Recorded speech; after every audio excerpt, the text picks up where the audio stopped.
Lundi 13 novembre 2017, au sommet de Bonferré Info Soir, les centres de documentation publique moins fréquentés ces derniers temps à cause de l'état du fonds documentaire.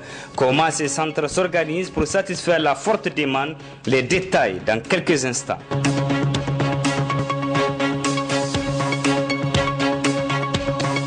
Comment faire face à la fièvre typhoïde et à l'ulcère gastrique, communément appelé ulcère de l'estomac?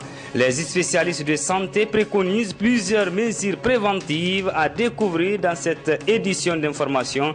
Le développement de tous ces titres dans une poignée de minutes avec Abdelaziz Mahamadou.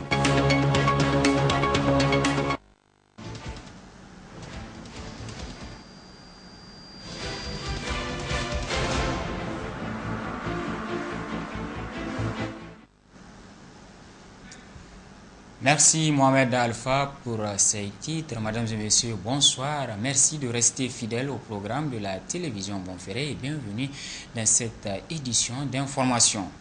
L'administration publique nigérienne dispose de plusieurs centres de documentation chargés de la collecte, du traitement et de la diffusion de l'information. Parmi ces centres figure le Centre d'information et de documentation économique et sociale CIDES et le Centre de documentation du ministère de l'Hydraulique. Comment fonctionnent ces centres? Quelles sont les difficultés auxquelles ils font face? Éléments de réponse dans ce constat signé Aïchatou Mahamadou et Lukoga. L'administration et autres institutions nigériennes sont dotées de centres et services de documentation chargés de la collecte, le traitement et la diffusion de l'information au profit de l'institution de tutelle. C'est le cas du Centre d'information et de documentation économique et sociale CIDES qui est sous la tutelle du ministère du Plan de l'aménagement du territoire communautaire. Créé depuis 1988, le site tente de mener à bien ses activités, dont entre autres l'orientation des usagers et l'accès aux fonds. L'information là, elle est gérée par ce qu'on appelle les services de documentation ou des archives. Avec l'avènement des nouvelles technologies, l'information elle est mieux gérée à travers ces services-là, qui vous donnent en temps réel l'accès aux documents dont vous disposez et à toute autre information. Début donc des années 90 jusqu'au début des années 2000, on peut dire qu'il y avait beaucoup plus d'usagers qui fréquentaient le CIDES que maintenant. Bon, cela est peut-être dû au fait que, bien que le CIDES soit ouvert au grand public, et on a constaté que pour le cas du ministère, des agents du ministère du Plan, les fonctionnaires, et chacun essaie de conserver ses documents dans son bureau et au lieu de les envoyer ici au CIDES. C'est ce qui fait que les fonctionnaires du ministère du Plan sont de moins en moins nombreux à venir ici. Le goût de la lecture n'est pas très élevé dans nos pays par rapport par exemple aux pays occidentaux. Ça, c'est également une autre raison. Nous donnons jusqu'à 2 documents, parfois même jusqu'à 3 documents par semaine, 3 maximum documents par semaine renouvelables. Et c'est ça qui nous permet de gérer ce fichier de prêt que vous voyez là. Et quand le document est en prêt, bien sûr, on ne peut pas l'avoir si on a un seul exemplaire. Malheureusement, il y a aussi des documents qu'on a perdus. Vous avez parlé de perte de documents. Bon, et pour éviter ces pertes, avant de prêter un document, je prends la pièce d'identité de l'usager et pour le contraindre à revenir. Dès l'accès libre, le Centre d'information et de documentation économique et sociale CID offre un cadre apaisant et attire le public. Ces usagers passent leur temps à mener des recherches, cependant ils déplorent l'état du fonds. Bon, c'est un lieu qui est calme, tranquille, où on peut travailler vraiment sereinement. Il n'y a pas beaucoup de monde. Et puis, bon, vraiment le cadre est idéal vraiment pour faire de la recherche et pour réfléchir. Ici, d'abord, je crois qu'il y a vraiment un problème de fonds documentaires. Un problème très sérieux. Et à un certain moment, il y avait énormément vraiment de fonds documentaires relatifs, par exemple, au plan de développement économique des années 60 jusqu'à 70-80. Mais malheureusement, tous ces documents-là sont perdus aujourd'hui. Et pourquoi cela? Parce qu'il y a des gens qui viennent, ils prennent des documents, ils ne les ramènent plus. Et ça, c'est vraiment très sérieux. Et en plus de cela, c'est que, en fait, le centre, c'est un centre de documentation sur le développement économique et social.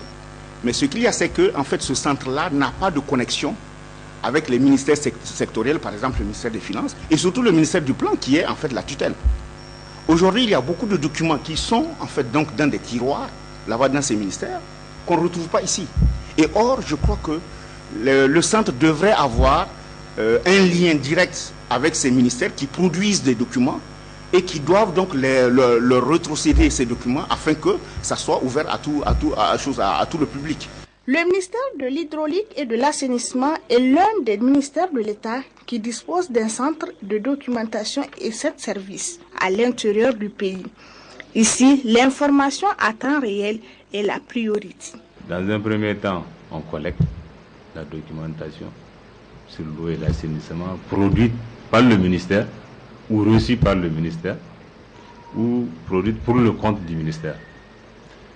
Et une fois arrivé, cette documentation suivie ce qu'on appelle l'enregistrement. Après l'enregistrement, il y a le traitement physique et intellectuel qui consiste à extraire l'information contenue dans ce document-là.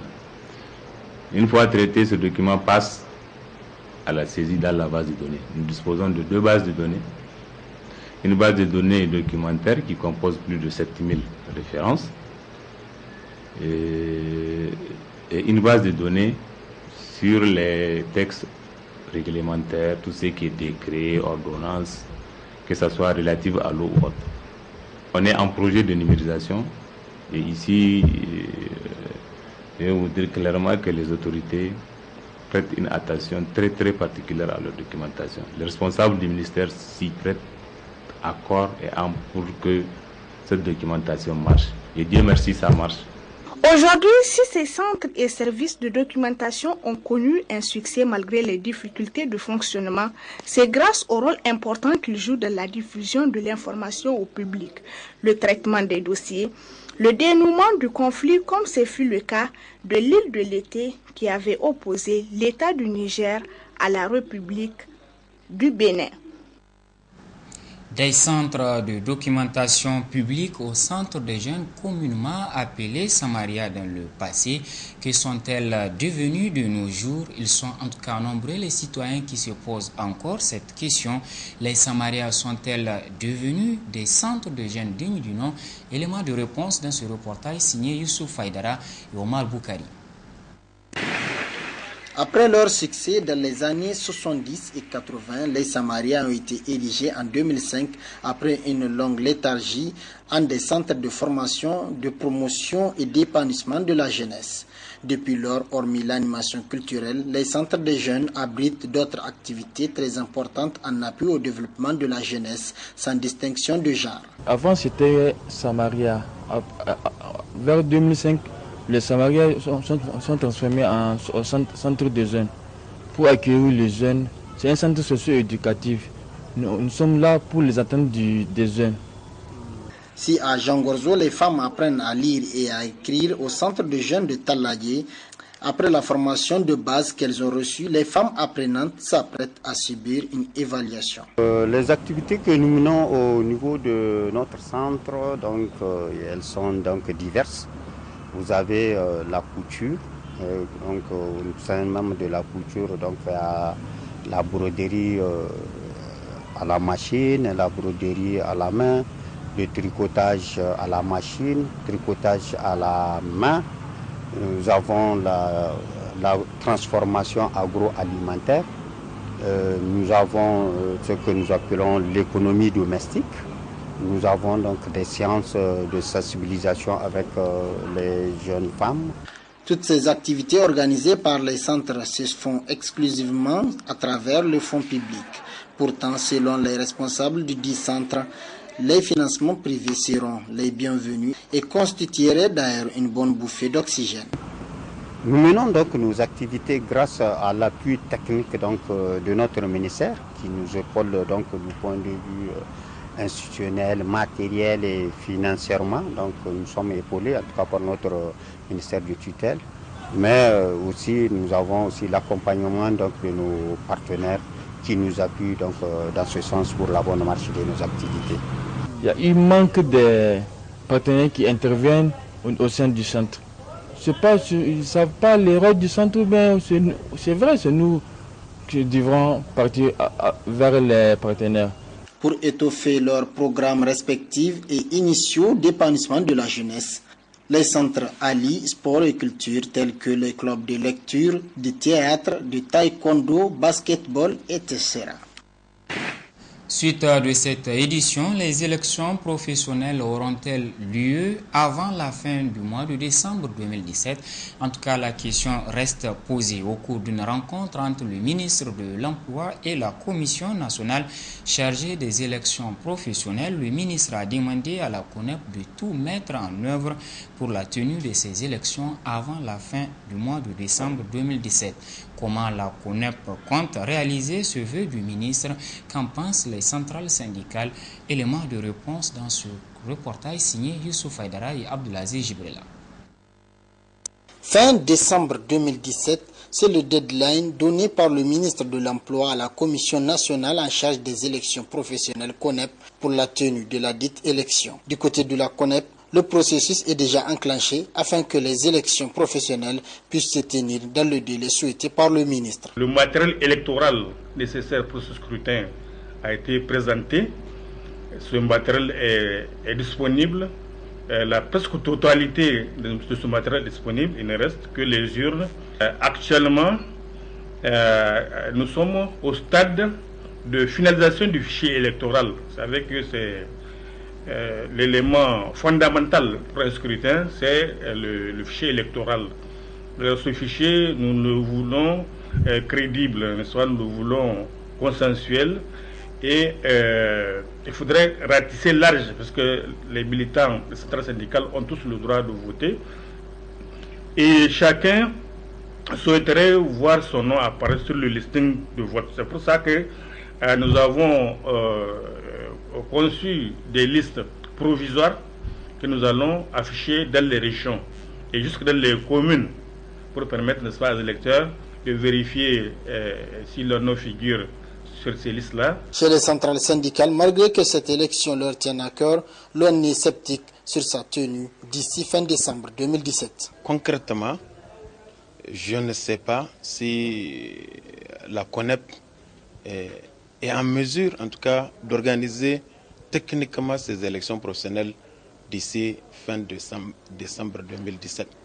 Parce que fin 2017, c'est dans un mois. Nous sommes déjà le 10 novembre. Est-ce que d'ici fin décembre, donc dans un mois, on peut former les membres du bureau de vote, on peut mettre en place les différentes commissions, on peut dispaquer le matériel pour permettre d'organiser des élections crédibles d'ici ce délai. En tout cas, nous pensons que ça va être un peu difficile. Il y a un certain nombre de problèmes qui se posent, qui, s'ils sont résolus dans les plus brefs délais, je pense qu'en ce moment-là, les élections professionnelles pourraient effectivement se dérouler dans les plus brefs délais, c'est-à-dire comme l'avait souhaité le ministre du Travail, à savoir avant la fin de cette année. Au niveau de ces contraintes ou de ces problèmes, il y a lieu de citer d'abord le fichier, qui est la base de toute élection dans le monde. Nous souhaitons que, dans les plus brefs délais, que nous puissions également, c'est-à-dire toutes les parties prenantes, que nous puissions faire des efforts afin que le gouvernement mette à la disposition de la CONEP les fonds nécessaires, c'est-à-dire c'est des fonds additionnels qui restent à débloquer pour permettre à la CONEP de faire son travail. Pour ces centrales syndicales, le meilleur serait que les élections soient bien préparées à travers un temps raisonnable pour un scrutin équitable et de bonne qualité. Ces élections professionnelles ont déjà été repoussées à maintes reprises. Intéressons-nous à présent à la culture de contre-saison. En cette période de fraîcheur, les produits maraîchers sont cultivés un peu partout aux abords du fleuve Niger. Une activité génératrice de revenus qui, si l'on y prête attention, est très bénéfique pour le Niger, nous rapportent nos deux reporters Boulia Domide et Abdelaziz Jibrila. La saison froide s'installe progressivement au Niger avec son lot de désagréments, mais aussi de bonheur. C'est dans cette période que se pratique la culture de contre-saison. Laitue, choux, persil, céleri, bref, plusieurs produits maraîchers se cultivent aux abords du fleuve Niger, précisément ici à la corniche Yantala. Une activité qui se pratique avec enthousiasme et harmonie.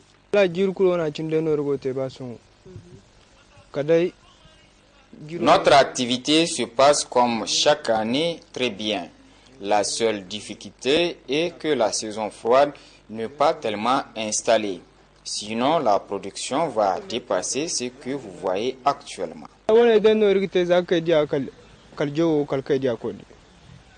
Sur le marché, les légumes made du Niger sont déjà disponibles et la différence avec ceux importés en termes de qualité est indiscutable selon ce revendeur. Courgette, aubergine, concombre, c'est du Niger.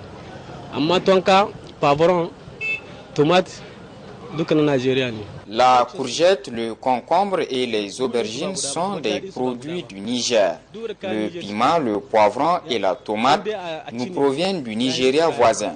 Le goût et la qualité ne sont pas les mêmes. Ceux du Niger sont plus bons et plus conservables que ceux du Nigeria.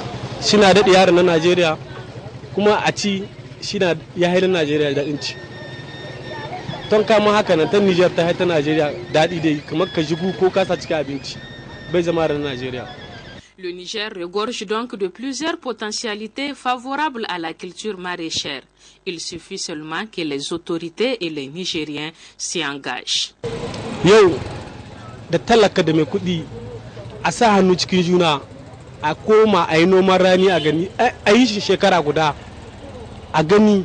Aujourd'hui, si les riches et les pauvres se lancent dans la culture de contre-saison, vous verrez ce que cela va donner comme résultat sur le terrain. Moi, par exemple, si j'ai les moyens nécessaires, c'est l'activité que je vais exercer sans hésiter.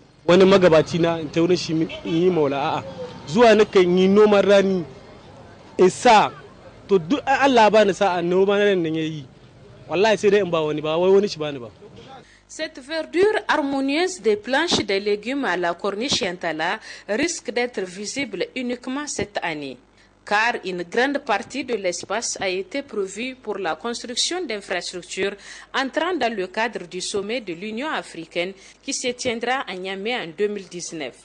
Des maraîchers vont donc cesser d'exploiter cet espace, leur servant de gagne-pain depuis très longtemps. Ils veulent rentrer dans leurs droits. Actuellement, des négociations sont en cours avec les autorités régionales pour trouver une issue favorable aux deux parties.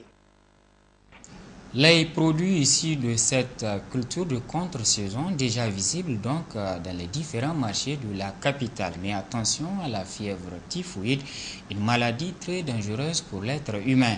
Pour l'éviter, des gestes simples sont préconisés. Bien entretenir son environnement et bien laver les mains et les produits frais que nous consommons avec de l'eau propre, savon et eau du javel. Bouli Adamou Ide et Omar Aboukari nous en disent plus. Les aliments que nous consommons, surtout les crudités, bien que nécessaires pour l'organisme, peuvent parfois être source de certaines maladies s'ils ne sont pas bien lavés et entretenus. C'est l'exemple de la typhoïde connue sous le nom de fièvre typhoïde, une maladie très développée dans les pays pauvres à cause de l'absence ou de l'insuffisance d'hygiène. La tomate m'a beaucoup plu, c'est pourquoi je l'ai mangée. Bon, la fièvre typhoïde, c'est une maladie, je dirais, qui est permanente au Niger et dans la plupart des pays à très faible revenu. C'est lié à son mode de contamination, puisque ça se fait à partir des aliments souillés par les selles, les excréta humains et par de l'eau de boisson et notre mode alimentaire, notamment la consommation de crudités. Et ces crudités, souvent, au niveau de leur traitement, Souvent, l'eau avec laquelle les crudités sont traitées, c'est de l'eau très sale. Et parfois même au niveau des zones où on fait le maraîchage, c'est de l'eau polluée qui contient souvent des fesses humaines, qui contiennent l'agent pathogène qui sont les salmonelles. Nous avons quand même des habitudes aussi, c'est que quand les gens vont aux toilettes, souvent ils ne lavent pas leurs mains avec du savon ou de l'eau très propre. Et souvent aussi les gens oublient souvent au niveau des ongles. Plusieurs symptômes permettent d'identifier la fièvre typhoïde. Le principal signe de la fièvre typhoïde, il n'est pas spécifique. C'est l'hyperthermie, l'élévation de la température au-delà de 40 degrés. Mais nous avons ce que nous appelons une fièvre en plateau. C'est-à-dire une fièvre qui ne descend pas. Une fois qu'elle monte, par rapport à d'autres pathologies, par exemple, où on peut avoir des baisses de température et de remontées de température, là, la fièvre persiste, elle est en plateau, elle ne descend pas et c'est en général au-delà de 40 degrés. Des symptômes qui pourraient se compliquer en cas d'automédication ou du non-respect du traitement. Les gens traitent d'autres maladies, par exemple le paludisme, en pensant qu'ils ont le paludisme alors que c'est la fièvre typhoïde.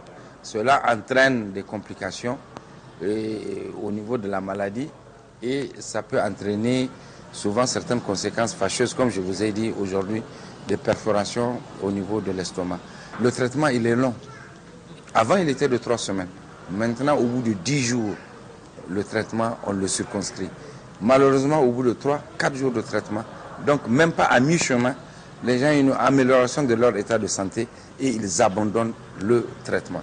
Cela va avoir ce qu'on appelle un phénomène de rebond.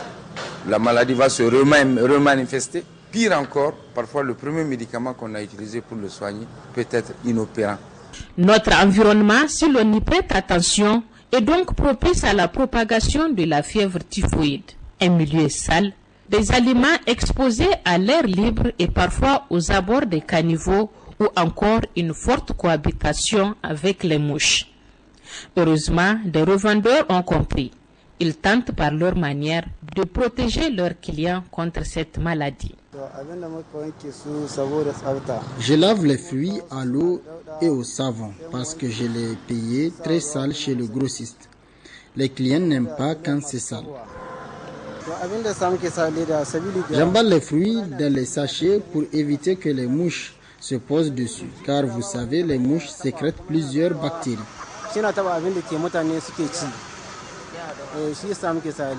Pas donc besoin de faire beaucoup d'efforts en principe pour éviter la fièvre typhoïde.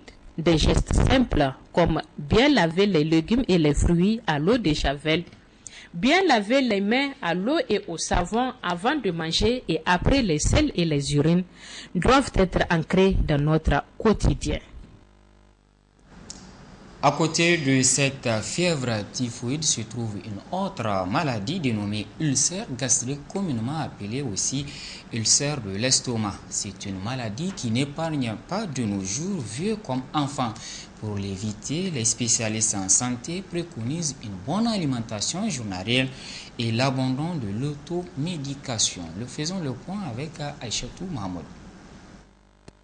La perte de la substance dans la muqueuse gastrique n'est pas sans danger pour le corps humain. Censée faciliter la digestion, elle constitue l'une des causes principales de l'ulcère gastrique, également appelée ulcère de l'estomac. Une pathologie souvent négligée, mais qui constitue un sérieux problème de santé. Dès que l'estomac a une vacuité totale, c'est-à-dire qu'il n'y a aucun aliment au niveau de l'estomac, eh bien, il y a des sécrétions d'acide chlorhydrique. Cet acide chlorhydrique va être directement en contact avec la muqueuse gastrique. Bien sûr, en étant en ce contact-là, ça va avoir un effet d'agression au niveau de la muqueuse gastrique.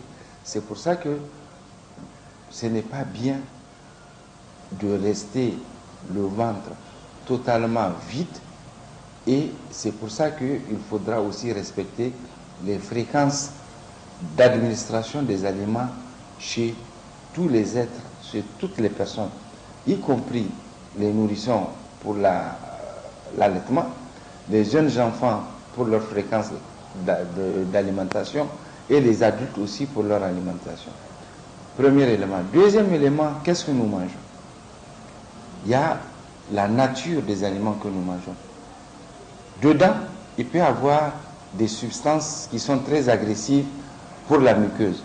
Mais il y a une forme de dégradation et d'agression que le piment particulièrement, ainsi que certaines épices comme le poivre, peuvent faire au niveau de la muqueuse.